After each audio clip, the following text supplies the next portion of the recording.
ভূবিজ্ঞানীরা প্রাকৃতিক এমন ঘটনার নাম দিয়েছেন রিভার ফাইটস রেসি।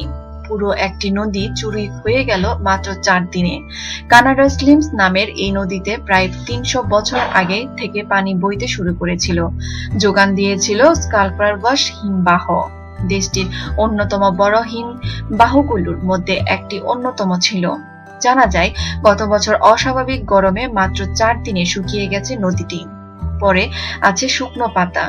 তবে এরকম নয় যে আবার খুব দ্রুত নদীটি ভরে যাবে পানিতে, কারণ প্রকৃতির খেয়ালে পরিবর্তিত হয়েছে হিমবাহর বরফ গলে পানি বয়ে যাওয়ার অভিমুখ। এই বিষয়ে বিজ্ঞানীদের গবেষণাপত্র প্রকাশিত হয়েছে নেচার পত্রিকায়। তারা দেখিয়ে দিয়েছেন কিভাবে উষ্ণ তাপ প্রবাহ অদৃশ্য করে দিতে পারে আস্ত এক নদীকে। 2016 সালে সারা বিশ্বে জুড়ে অস্বাভাবিক হারে গরম পড়েছিল। রেহাই পায়নি কানাডাও। উষ্ণান্তরের প্রভাবে ধীরে ধীরে শুকিয়ে যেতে থাকে স্লিমস নদীর খাত। 26 থেকে 29 মের মধ্যে উদাও পুরো নদী। মন্দার বোসার কথায় ব্যানিশ। এরকম নয় যে নদীর পানি বাষ্পীভূত হয়ে যায়। আসলে হঠাৎ এত উষ্ণতা বেড়ে যাওয়ায় হিমবাহ থেকে অতি দ্রুত হারে বরফ গলতে থাকে।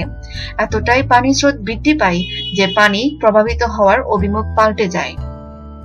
আর এদিকে পানির যোগান না পেয়ে শুকিয়ে খটখটে ধুলোর চর স্লিম নদীটি।